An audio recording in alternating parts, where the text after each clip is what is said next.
Let's go ahead and get started. Got a fantastic program today. As a reminder, please silence your cell phones. As you all know, it's now $3 for the sergeant to fine. It goes off. I'm going to authorize a $2 fine on that. So, all right. For guests and visitors, my name is Steve Fairley, club president, and I'd like to welcome you all to the 15th meeting of the 48th year of the Dublin Worthington Rotary Club. Today's invocation and pledge of allegiance will be offered by Al Wu. Let us pray. Oh God, we have food, help us to remember the hungry. When we have work, help us to remember the jobless. We have home, help us to remember those who have no home at all. When we are in pain, help us to remember those who suffer. And remembering, help us to destroy our complacency, restore our compassion, and be concerned enough to help by word and deed those who crowd for what we take for granted. Amen. I pledge allegiance to the flag of the United States of America, and to the republic for which it stands, indivisible, with liberty and justice. Thank you, Al. President-elect Teresa, you would introduce any visiting Rotarians or guests. Good afternoon, everybody. Welcome to the Dublin Worthington Rotary Club. We have Gretchen with us today. Welcome.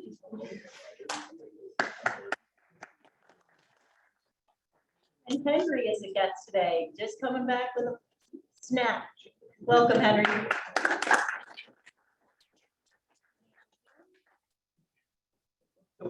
Okay, we're good. Thank you.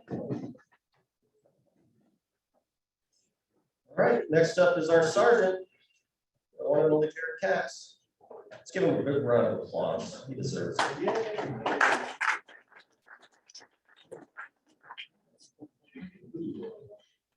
Well, I'm telling you, some guys have charisma and some don't. What was that? I just heard. Some guys have what? Charisma and some don't. Ken said he gets food when he goes up there. You didn't. Thank you, Alan. Jared, do you think you can speak loud enough that Kip can take the microphone around? He already told me that he was going to do that. So speaking up behind. Just a moment while we make a change.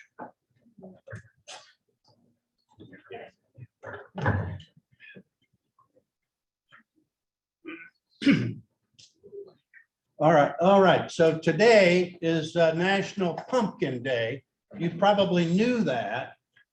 So I'm going to ask you, where is Pumpkin Town? Circleville. Nope. Oklahoma. Nope. There is a town in America. It's called Pumpkin Town. It's a legitimate town. And we should know this because? You should know this because that's National Pumpkin Day. And because if you do, it would save you $1. You don't know, so put in $1 because let's see who's going to carry the pot. I think John's going to carry the pot because he volunteered. Here's the pot right here, John. I have a pot, you don't, so you get to get one. I thought you were just leaving. Yeah. All right, so put in $1. Pumpkin Town is in South Carolina. It's also Chicken Fried Steak Day. Yeah. Yeah. So if you've ever had one, put in $1. If you don't know what it is, put in $2. It's also National Mule Day. Oh, we got a room full of them. Sometimes known as by a different name. So if you've ever known anybody by that name, go ahead and put in $1. Now, happy dollars. Oh, okay, I'll do my happy dollar. Although I have a 20 because this weekend is my Medicare birthday. I'm going to be saving a ton of money, so that's. Hey! eligibility for Medicare, what year? What age is that? 39. More happy dollars. I'm Alan, going to celebrate getting on the scales this morning, and I'm 11 pounds lighter than the last time you saw me. Eight quarters. more happy dollars. On Zoom, maybe? I got it. Our president has $1 left. I'm coming. I'll have to owe the pot because I gambled all my money with Bonnie, out of cash. But Rebecca and I spent the weekend up at Geneva on the Lake, which is on Lake Erie, for our 11th wedding anniversary.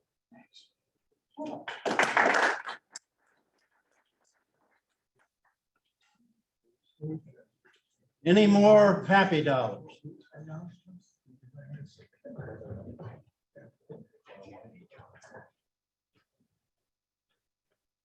This is sock day. If you didn't bring any socks, or you didn't put any money in the sock drawer, then you know what to do. Now for the bad joke.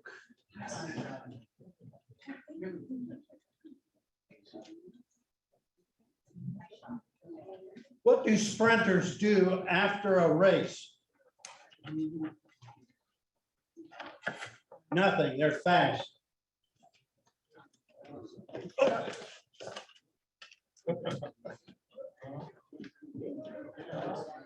Somebody explain that to me? Nothing, they're fast.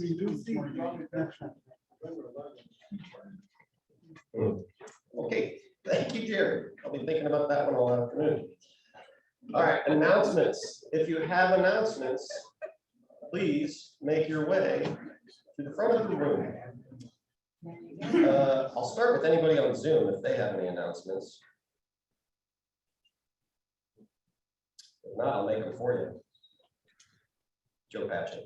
I have one, but I believe Courtney is approaching to do part one of our joint announcement. Okay, I'll turn it over to Court.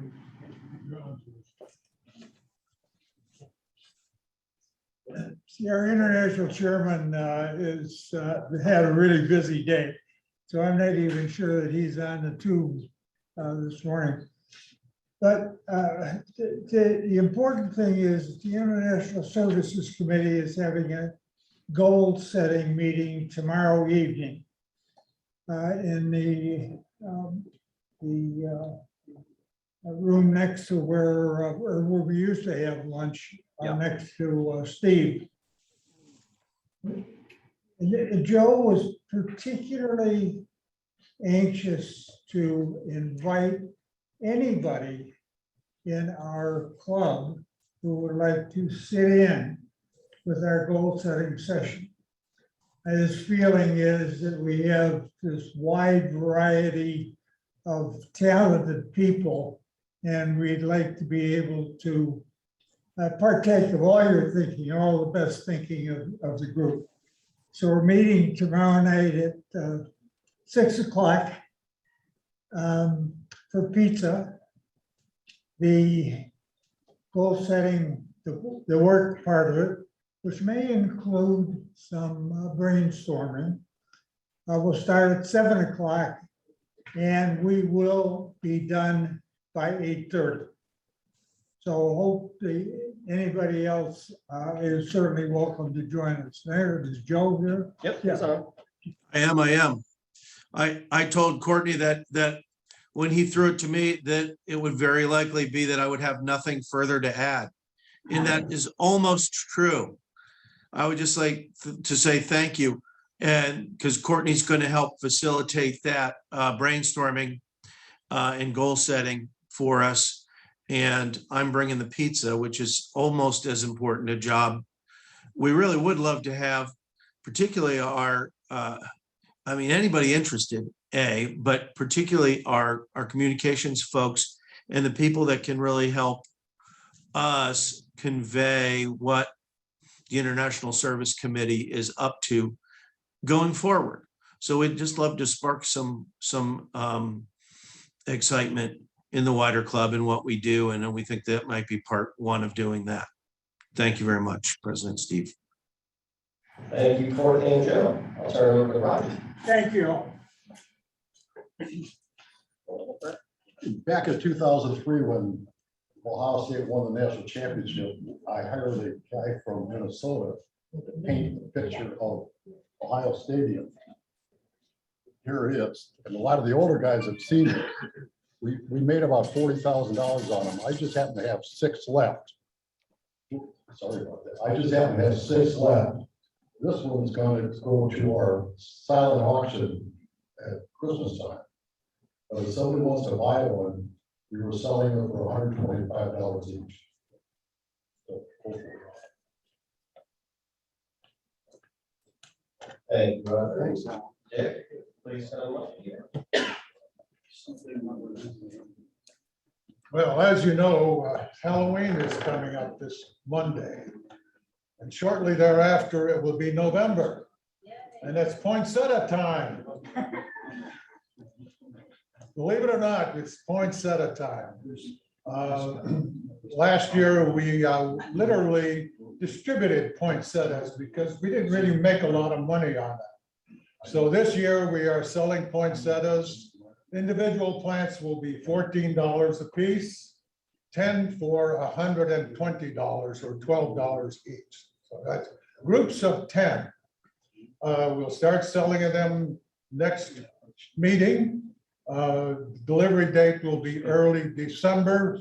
We'd like to have your orders, get out there and sell. We, in addition to selling to our friends and family and customers, individual plants are usually collected so that we can give them to nursing homes, what have you. Last year, I think we did nearly 100 plants in that category. So our goal is to sell 600 plants again this year. So remind yourself, it's time to sell. Sell, another dirty 4-letter word, sell.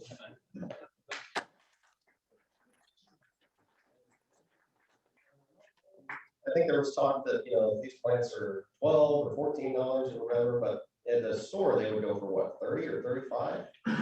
Yeah, poinsettia is, that size poinsettia are gonna start at about 15 at the store and go up in the mid 20, 25, 30. Okay, So, they're high quality, as you all have seen. All right, other announcements. Boy, we got a lot here. Apparently, our club received its citation award for last year. I don't know really what that means. Some of you do. I think it's a good thing. But anyways, November 5th, the district is holding an award ceremony. I unfortunately won't be able to go. It's at the Columbus Opera House from 5:30 p.m. to 8 p.m. and that's a Saturday. So it would be great if we could have some representation from our club, 1 or 2 members to go. If you think that's something you might be able to do, reach out to me. That'd be great. We are still looking for one more heavy hitting item for our silent auction. We have right now the golf outing at Scioto, Katie McCartney's Berry Cozy Cabin, and then the 2 signed prints that you saw one of them that Roger just brought up. It'd be really great to have one more item. So if you've got a kind of big ticket item, something that's worth $500 or more in value, talk to Jerry, please. As a reminder, Ways and Means, if you were asked to submit a budget for Ways and Means, those are due November 15th. Food drive, that's coming up this weekend. I think we are still looking for a few more volunteers. I don't remember which locations, but if you are interested and you're not already signed up, see myself or Teresa or Andrew. I know Gretchen was interested, so we'll make sure you get set up with that. what date? Saturday, 9 to noon, I think. 29. Yes, 9 to noon. Yes. All right. The newsletter is back. You should have seen one come out Saturday. It's only going to get better from there. If you have news that you want to disseminate to the club so that I don't have to talk so much up here, please send it to me and we'll make sure it's in the newsletter. And then finally, it's Oktoberfest. lot of you brought socks. We are accepting cash and socks. I think there's a bag of 100 in there. I brought 225, and if you've seen my links, you can buy socks cheap on the internet, guys. The district has a goal of 3,200 pairs of socks for the whole district. That's it. I think we can do 3,200 in our club. So I've already talked to the district and I said, you know, it'd be nice to see what Dublin AM is doing or some of these other clubs so we can compete with them. And we're still working on that, but please bring cash or socks and refer to the links I sent if you want access to cheap socks. Okay, I think that's it. Now I'm going to turn it over to our speaker, Matt Greason will do the introduction.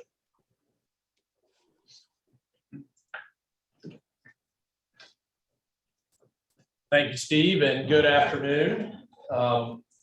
Like the namesake of our community, our speaker today hails from south, down amongst the mountains of Adena, and on the Scioto River from our first capital, Chillicothe, where he grew up.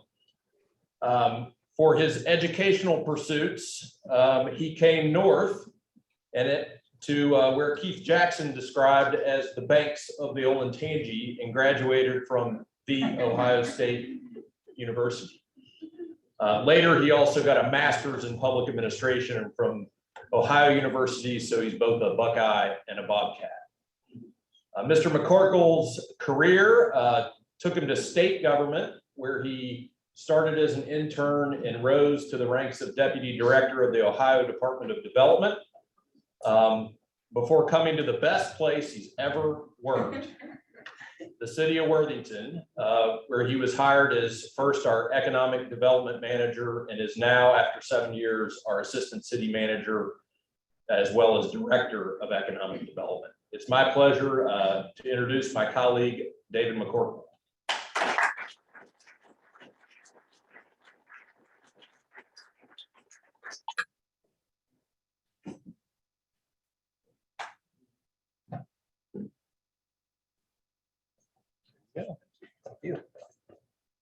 Well, thank you, Matt, for that lovely introduction. I appreciate you guys having me.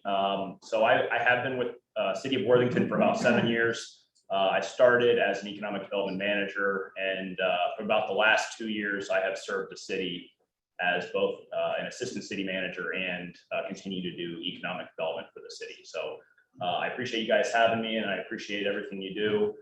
And thanks to the folks that are joining us online as well.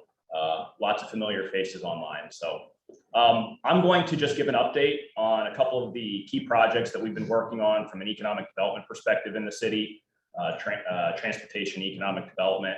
And then I would love for this to be an informal Q&A. So if you've got questions on other development happening within the city, or you want to ask about rumors or anything like that, I'm happy to do my best to answer them.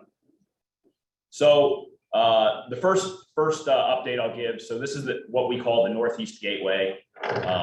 This is the intersection of Huntley Road, Wilson Bridge Road, and Worthington Galena. So this is at our northeast quadrant. This essentially was and there you go, there's the circle on where it's at. This was a major improvement for Worthington and for Columbus. What you can see here is this was about almost a $19 million total project. We did receive attributable funds for this project, so it was federally funded. City's local contribution was 20%, 80% match at the federal level. Essentially what this did was straightened out Huntley Road and connect up towards Sancus, towards Polaris. Huntley Road, if you are not familiar with Huntley Road, it's on our eastern corridor. It is a lot of heavy truck traffic. So it's an industrial corridor. We have light manufacturing, we have heavy manufacturing.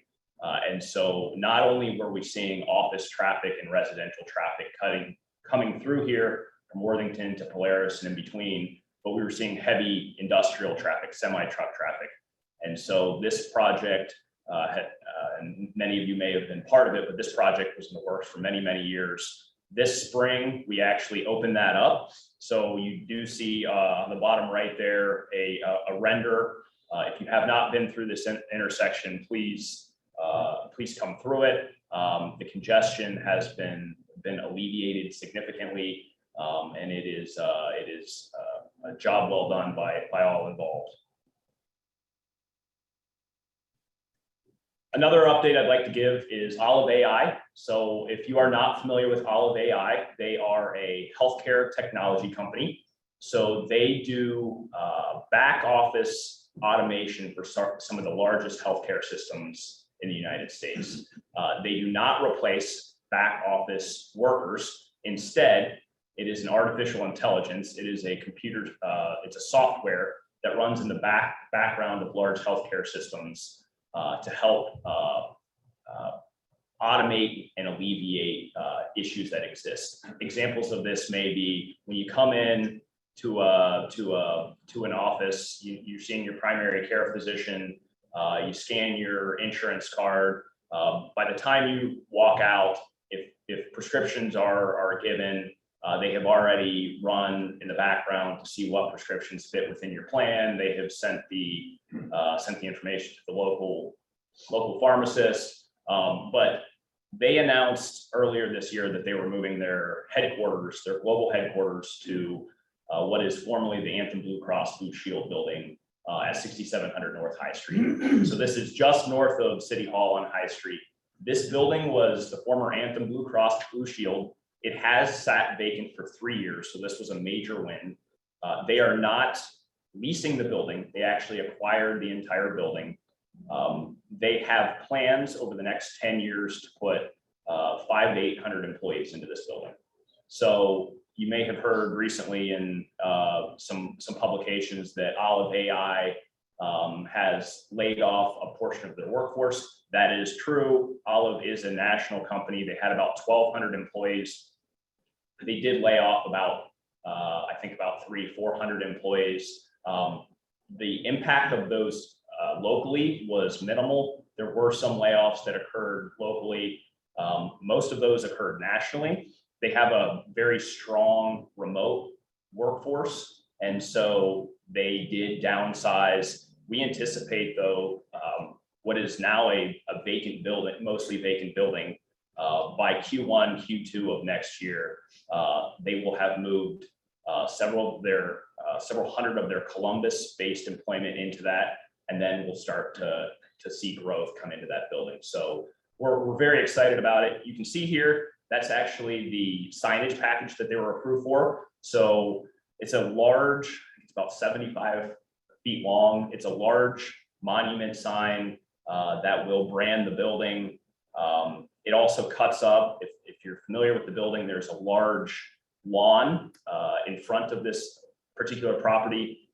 The long landscape sign helps break that up a little bit, but we're very excited to welcome Olive to the community. Another project I'd like to update you on is called the Worthington Gateway Project. So this project is the former Holiday Inn hotel location on High Street. So it's the corner of High Street and West Wilson Bridge Road. So it's the southwest corner of that. And what you're looking at is they have been approved and are under construction for 6 standalone buildings. So 6 individual buildings. 4 will be along West Wilson Bridge Road, so right across from the Worthington Mall on the south side of West Wilson Bridge. 2 are 1-story and 2 are 2-story buildings. There's a 5th building that is under construction on High Street, so next to the BP on High Street. And then that top picture that you see is actually a 4-story mixed-use building that has not yet started construction, but will be located in the middle of that property. This is about 50,000 square feet of office space, in addition to 50,000 square feet of retail, restaurant, and professional services. This project has been underway for quite some time. It is slowly coming along. And I hate to give, Matt doesn't like when I give months, so we talk in seasons on when things are going to be completed. But we had hoped that we would see our first tenants into the buildings this summer. It's more looking like by the end of the year, but the buildings there on the bottom right, again, that's two one-story and two two-story buildings. There are some tenants signed on, such as Orange Theory Fitness, a smoothie place, a massage place, Five Guys Burgers and Fries. They're in conversations with several other users, but the way we are viewing this is this corridor somewhat lacks the quality of life uses that our residents and our businesses need. We need more places to go grab a burger at lunch or to go sit down for a family dinner. We don't have a lot of those in the corridor. And so this project should help significantly with that. The other thing I'd mention, and this will transition into the next slide and the next project that I have, is Worthington is heavily funded by income tax revenue. So the more, in fact, about 75% of our budget comes from income tax revenue. So the more jobs and the better high-paying jobs that we have, the more money that we have to support city services and provide the quality of life that our residents have come to expect. And so when we do these projects, we're always looking at them from, is it the right balance of entertainment uses and restaurant uses, but also do we have things like some new office space that generates income tax revenue for our city. Our average office is 46 years old in Worthington. We have a vacancy rate of 9%, which is pretty low. The regional average is about 13%, 14%, it fluctuates. In Worthington, it's about 9% right now. So we have a low vacancy rate. We don't have a whole lot of new office space. And the other thing that I share with folks is our largest contiguous office space in Worthington is 13,000 square feet. So if there is ever an office user looking for more than 13,000 square feet, I can't answer that call. I can't respond and say I have a product for them. And so projects like this and the next one that I'll share start to help us give us the inventory that we need in order to respond to some of these inquiries. So the last project that I'll show you is High North. So I have two slides on this. This is the redevelopment of the Worthington Mall. So the shops at Worthington Place, which were once an outdoor mall, were enclosed and are now being called for to be an outdoor mall again. It's a $100 million plus investment, 200,000 square feet of Class A office space. This is actually between two buildings. So this will be done in phases. The first phase is a 75,000 square foot building that will be 6 stories, three stories of office with 3 stories of parking underneath. So because this is a tight site, we have structured parking mechanisms in place and have been approved for this site. The first phase is 75,000 square feet of office space. If that is successful, they would build up to another 125,000 square feet of office. 2 structured parking garages, so each office building would have its own parking. That parking would not only be dedicated to the office, but the mall itself, the remaining retail and restaurant. They are going to renovate major portions and create new restaurant spaces. And then what you also see is you'll see about $2 million worth of off-site improvements as part of this project that are in the public right of way. So when you get off of 270 from the north and you're coming down High Street at that new interchange, what you'll start to see is on both sides of the road, there will be a new monument sign that says "Welcome to Worthington." There will be new fencing and new pillar work that come all the way down, new streetscaping. So we want to create, that is our northern entrance into the city. Wilson Bridge Road is a very important corridor for us. High Street is a very important corridor for us. So when you arrive into the city, we want to make sure that you are arriving properly and that it looks nice coming in. This is just a render of the, and this is my last slide, but this is a render of the smaller office building. So this is a 6-story office building. This is just to the west of Talbot's. So you're sitting where the camera shot is right now is you're sitting on West Wilson Bridge Road, kind of looking towards the northwest. But this is a 6-story use. On the bottom left, and the architecture has since changed since this slide, but on the bottom left, we're also anticipating a 50,000 square foot entertainment use to join this site. More will be coming probably in the next month. The developer is actually coming back to our municipal planning commission in the month of November to get the architecture approved, and we'll share the name of that entertainment use. This project is not going to happen until we have an office user. So the developer is not going to knock down a lot. Number one, they paid a lot of money for the site. Land is expensive in Worthington and Dublin and pretty much everywhere in central Ohio. So they paid a lot for the site. They're going to have demolition costs, and then they're going to have new construction costs. They are not going to build brand new office space speculatively. They do need an anchor tenant. And so that is what we're working on right now, is trying to identify an anchor tenant on the office side that will help drive this use. We do believe that that entertainment use should help with that. But there is a lot of uncertainty in the commercial office market right now. And that is why we are not knocking down things until we feel good about an office user. I'll pause there. I know I threw a lot out, but I'm happy to answer any questions about anything else that's happening in Worthington or these slides. Yep. Could you go back one slide and explain the plan? So it looks like the intersection is just that currently comes out with a stoplight. Yep. Will there be a way to get to that intersection, say from the Kroger parking lot? The new, I assume that yellow rectangle close to the bottom, there's the entertainment site or whatever. Yeah. Can you summarize what you're gonna? Yes. Yep. So the question is, what is the flow of the site? What's happening on this slide? So I'm going to toggle back and forth a little bit between this slide and the following one because I can show you. But what we're looking at here is, so this is the existing intersection coming into the mall site. This is across from the Worthington Gateway site that I just showed you. So the former Holiday Inn site. This intersection will now all be connected between the two developments. So we have increased the flow and the bike and pedestrian access between the two. This will still be the primary exit point for this site, where you can turn left and head back to High Street or right down Wilson Bridge. The other thing that you'll note here is this is currently a right in, right out in front of Piata. This is now going to be straightened out, and this will be two-way all the way to Old Wilson Bridge Road. So there will be it'll still be right in, right out, but currently this is one way to the south.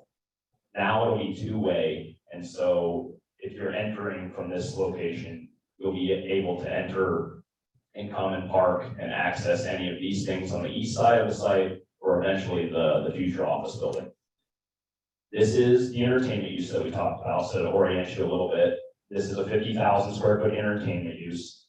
What you see here is the blue are the two office buildings. So this is the first phase. This is a 75,000 square foot office building. The building is six stories in height, 3 of parking deck with 3 floors of office above it.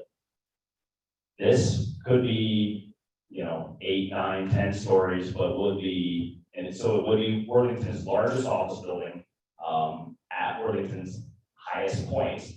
This has been approved by council, and the conversation at the time was, if we're going to be dense anywhere, and we're going to try and get the Class A office space that our community needs, on 270 is where you do it. Great visibility from 270, but this is a phase 2. This portion happens if that is successful. This is now a open corridor. So what's the glass kind of promenade right now? It comes through the middle of the mall. It's opened up, and this becomes kind of an active alleyway almost with patios facing each side. To answer your question specifically about if I'm in the Kroger parking lot and I want to make my way back out, as you can see here, this is a parking deck. So this is the current exit point that comes out to this traffic signal. This is the access road coming across right now, and you would actually go through the parking garage to access that area. So I think I went too far, but so you would actually come back through the parking garage to exit at that traffic signal. Is that going to be two-way as well? It will be two-way. Thank you. Yes. Hopefully I answered that question. So when you say you're trying to find office, people come and use that office space, what are you looking for and how do you do that? Yeah, so these are 25,000 square foot floor plates. So it's 3 stories of office, 25 each. Ideally, so the way we structured the contract is we would need to have 2/3 of that office building pre-leased before construction will start. So 75,000 square feet, we need at least 50,000 pre-leased. That's 2 floors of that. We have commercial office brokers that represent this building, have been trying to fill it. Worthington lacks Class A office space right now, so about 1% of our office product is Class A office space. But things that are impacting this right now, you know, if you read like Columbus Business First, for example, Cardinal Health just opened up 400,000 square feet of their building and are now going to lease it back into the market. That's 3 minutes from this site. These are the things that are impacting our ability to fill that. So we are working hard to make sure that we have tools in place to get this done. But it is not easy to attract an end user at this price point, at this point in time. We have, so that this parking garage here is going to be, we have a partnership with the Worthington School District to tip this. So it's a tax increment financing. If you're not familiar with TIF, it's essentially you can take the increased property taxes and redirect those into a certain use. We have an agreement with the Worthington School District by which we will tip this and we will share income tax revenue from that building with the school district.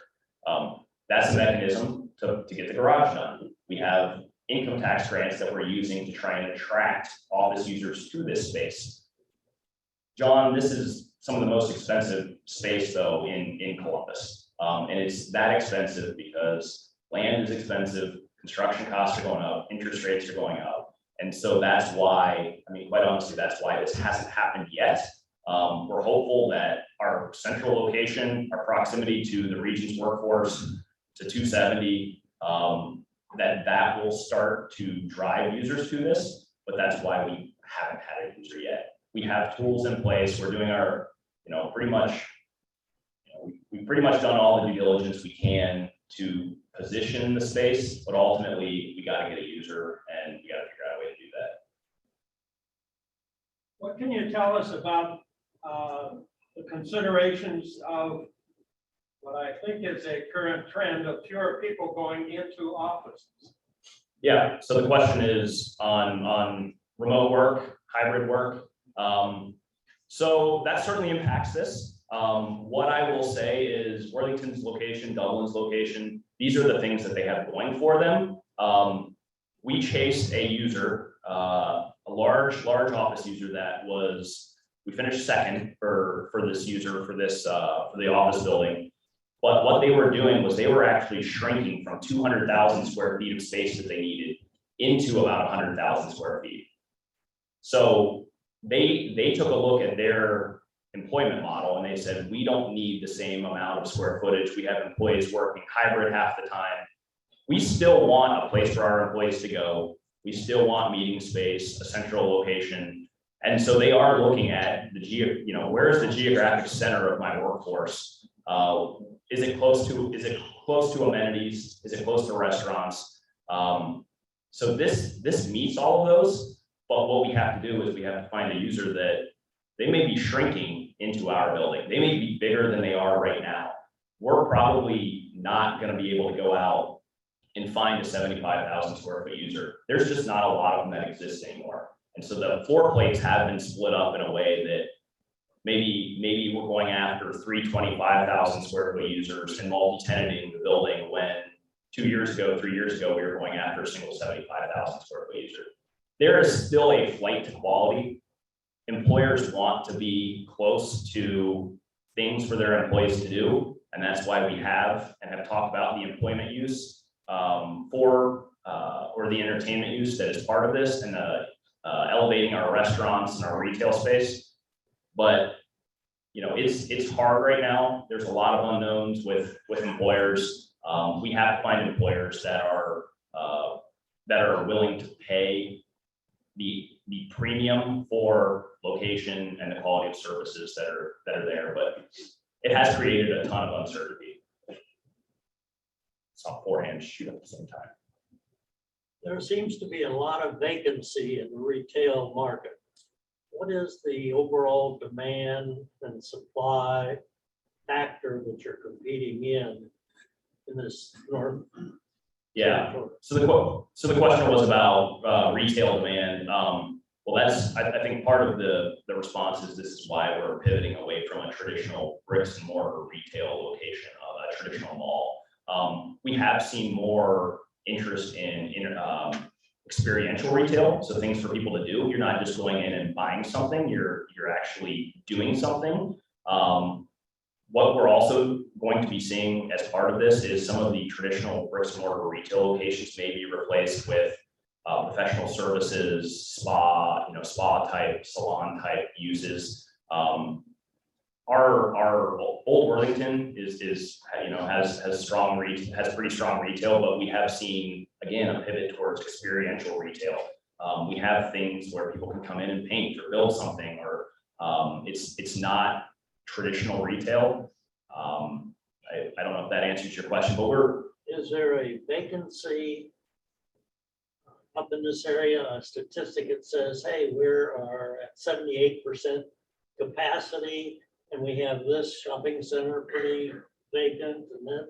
So we don't track retail vacancy as much as some of our competitors because it's not how we're financed. I can tell you that the vacancy rate at the mall, the Shops Worthington place, is very, very high. But that's intentional because they want to knock down part of it, eventually and do new construction.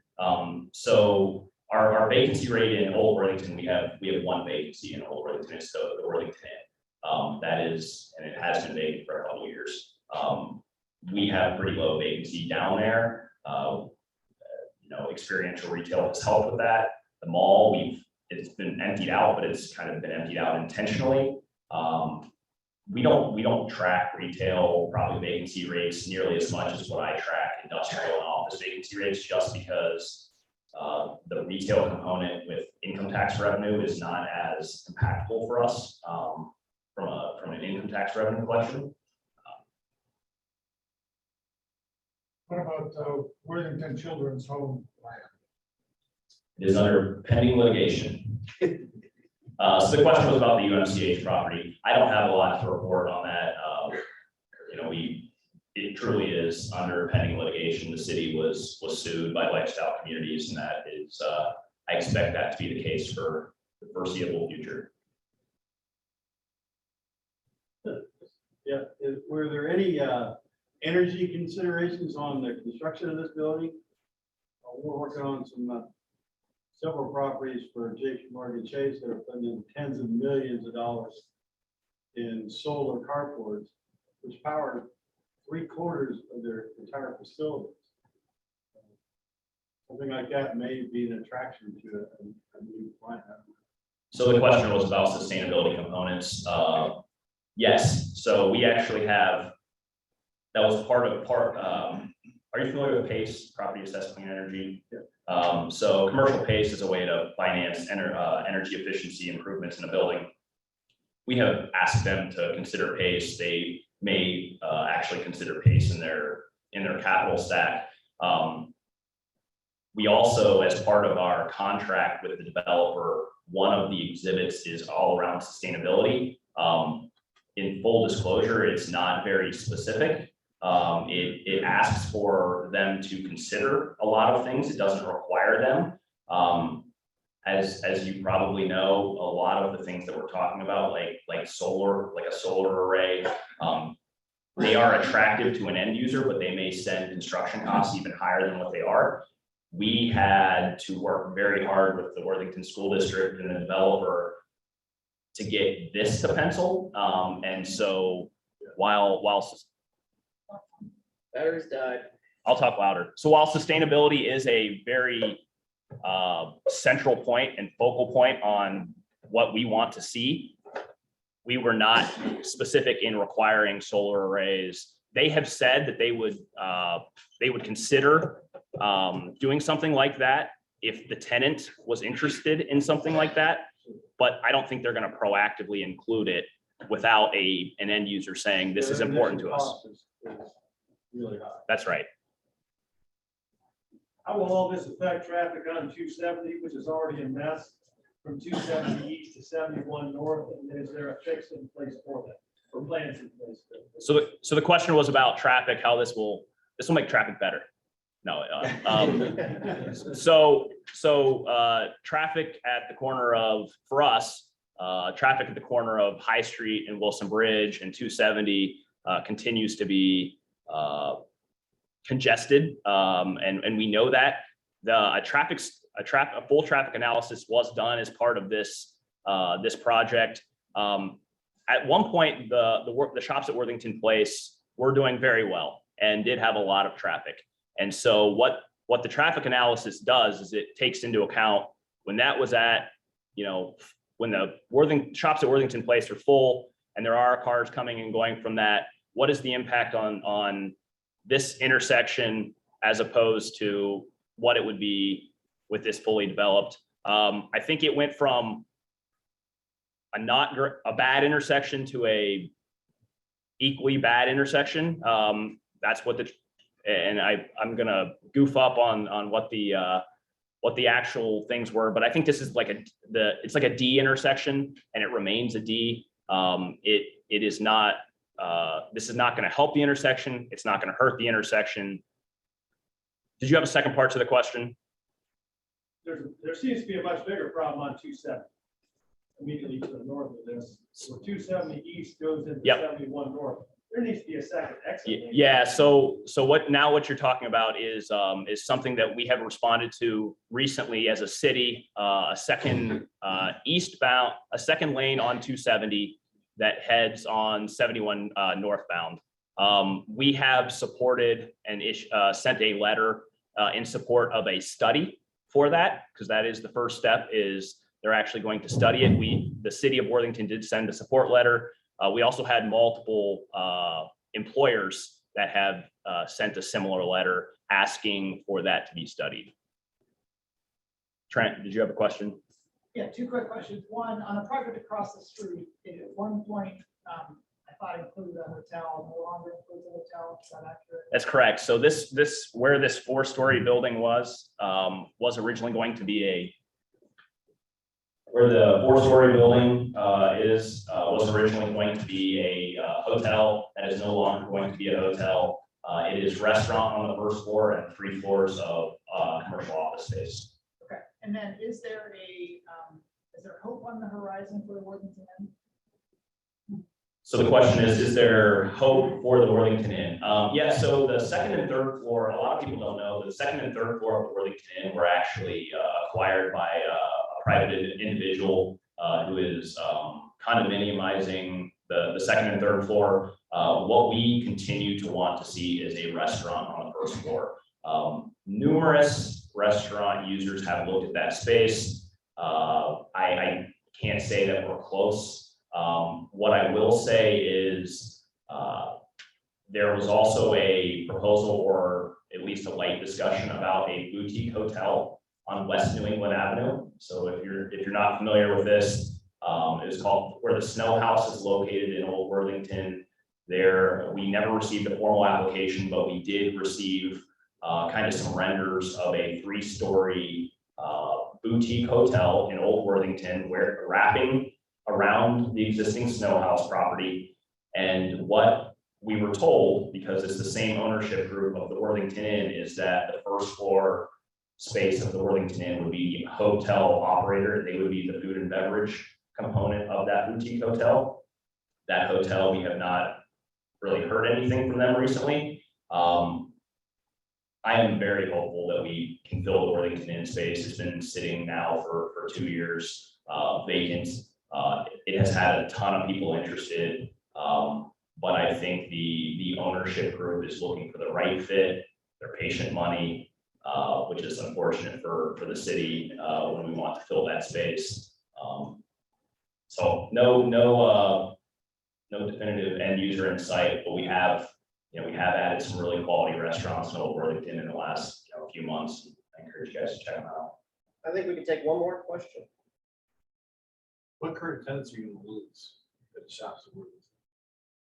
What current tenants are we gonna lose? So what does well at the shops at Worthington are placed right now are most of the eateries on the east side. So things that are visible right now, Piata, Panera, Pies and Pines, First Watch, Aladdin's, those all do really well. What doesn't do as well are the things kind of on the north side that aren't as visible, as well as the west side of the mall, and some of them internally. I think we lose quite a bit of the internal users. We'll keep most of the restaurants. So most of the restaurants are actually doing very, very well. They don't plan to go anywhere. I think a couple of the users up front are question marks right now. Every lease was structured very differently. There are some leases that are pretty cut and dry. There are some that were percentage sales leases. And if you aren't familiar with a percentage sale lease, it's based on the revenue that business is making. That's how they're going to pay their rent. And some of them were not performing very well. And so a lot of those leases right now are month to month. They are being, I think just about everybody is being offered the ability to stay, but in most of those cases, I think they're pretty significant increases in what they would be paying. And so we will lose a lot of those internal tenants. I heard a comment earlier about Amanos and if Amanos was going anywhere. Amanos has been offered to stay. Obviously, this building is located right where that northern building is located, right where the Amanos would be. I think they have been offered to be relocated within this development, just in a new location. That's what's happening in most of the instances are offers of relocation, but a lot of times those come with increased rent. And that's tough for a lot of these businesses to do.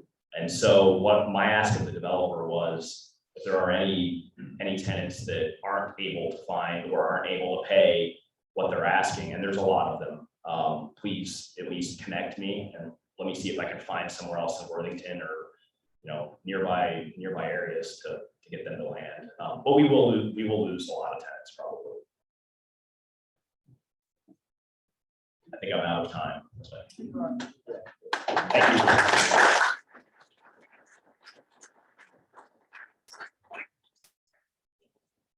Very much. Jerry, do we have enough money to buy the Worthington and make a Rotary meeting space and community center?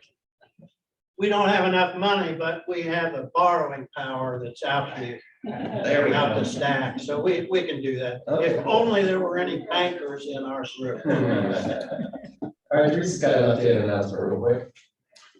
Yeah, real quick, if anybody does want to last minute volunteer at any of our food drive locations this Saturday, we are going to be at 4 locations from 9 to noon. We could still use some volunteers at the Fresh Time Market on Sawmill. So Adrian, if you want to do that. Darnell, you've already been slated for the South High Fresh Time Market. And then we're at Hills Market as well, at the bottom of Worthington Hills. We need one more volunteer. And if anybody wants to show up anytime between 10 and 10:30 as a backup and a relief person, that's always welcome at all locations. Thank you. All right, as is tradition, we have our raffle. We have $27 in the first drawing. $7. And the last 4 digits are 8233. 8233. Mr. Kittredge.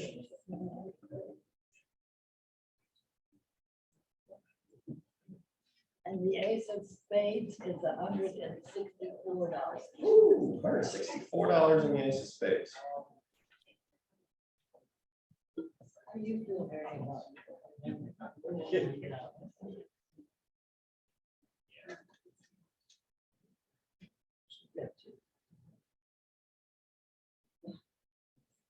There. 8206. 8206. Roger, come on up, Roger. I got them all shuffled, laid out for you. Took the ace of spades out just to be safe. Yeah.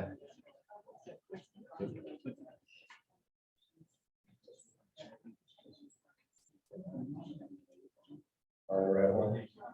Jack of hearts. No good. Thanks for playing. Hey, only one. All right, everybody, it's 1:05. We'll get you out of here, and of course, we gotta do the four-way test now. Pay attention. I'm gonna mix it up. We're gonna see who really knows the four-way test.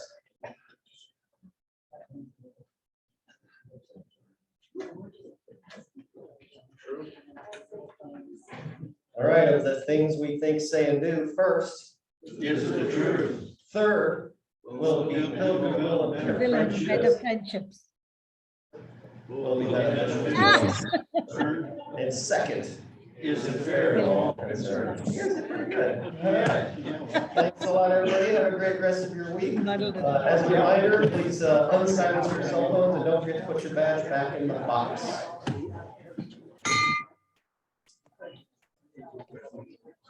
Okay.